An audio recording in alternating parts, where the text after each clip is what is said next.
تو میرے نبی نے فرمایا پہلی بار کسی کو دھوکہ نہ دینا۔ تجارت میں فراڈ ہی فراڈ اور دیانت ہی دیانت ہے، دونوں چیزیں ہیں۔ ذمہ داری میں فراڈ ہو ہی نہیں سکتا۔ تو آپ نے فرمایا حفظ امانت، کبھی کسی کو دھوکہ نہ دینا۔ کہ نماز چھوڑنے پر آپ نے کہا اس نے کفر کیا جس نے نماز چھوڑی، لیکن دھوکہ دینے پر آپ نے کہا جس نے دھوکہ دیا میری امت سے نکل گیا، اس کو امت سے نکال دو۔ من غش فلیس منا، جس نے دھوکہ دیا میری امت سے نکل گیا۔ تو میرے نبی نے فرمایا پہلی بار کسی کو دھوکہ نہ دینا۔ تجارت میں فراڈ ہی فراڈ اور دیانت ہی دیانت ہے، دونوں چیزیں ہیں۔ ذمہ داری میں فراڈ ہو ہی نہیں سکتا۔ تو آپ نے فرمایا حفظ امانت، کبھی کسی کو دھوکہ نہ دینا۔ کہ نماز چھوڑنے پر آپ نے کہا اس نے کفر کیا جس نے نماز چھوڑی، لیکن دھوکہ دینے پر آپ نے کہا جس نے دھوکہ دیا میری امت سے نکل گیا، اس کو امت سے نکال دو۔ من غش فلیس منا، جس نے دھوکہ دیا میری امت سے نکل گیا۔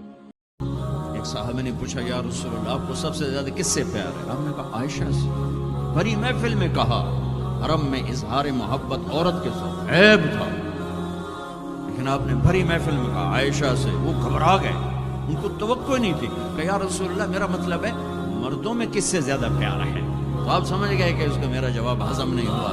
تو آپ نے یہ نہیں کہا ابو بکر سے، آپ نے کہا عائشہ کے اللہ سے سب سے زیادہ۔ ایک صحابہ نے پوچھا یا رسول اللہ آپ کو سب سے زیادہ کس سے پیار ہے؟ آپ نے کہا عائشہ سے۔ بڑی محفل میں کہا، حرم میں اظہار محبت عورت کے ساتھ عیب تھا، لیکن آپ نے بھری محفل میں کہا عائشہ سے۔ وہ گھبرا گئے، ان کو توقع نہیں تھی کہ یا رسول اللہ میرا مطلب ہے مردوں میں کس سے زیادہ پیار ہے؟ تو آپ سمجھ گئے کہ اس کا میرا جواب ہضم نہیں ہوا۔ تو آپ نے یہ نہیں کہا ابو بکر سے، آپ نے کہا عائشہ کے اللہ سے سب سے زیادہ۔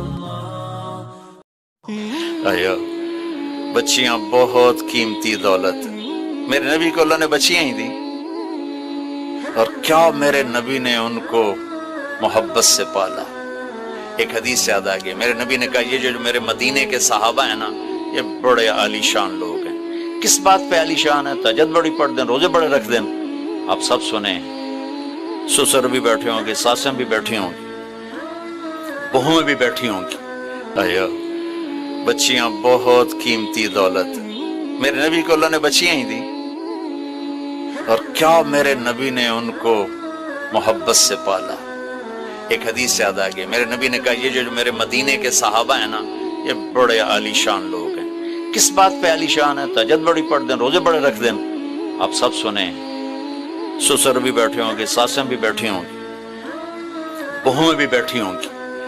ذلیل ہو جا، خوار ہو جا، کہ یہ جنت کا دروازہ ہیں۔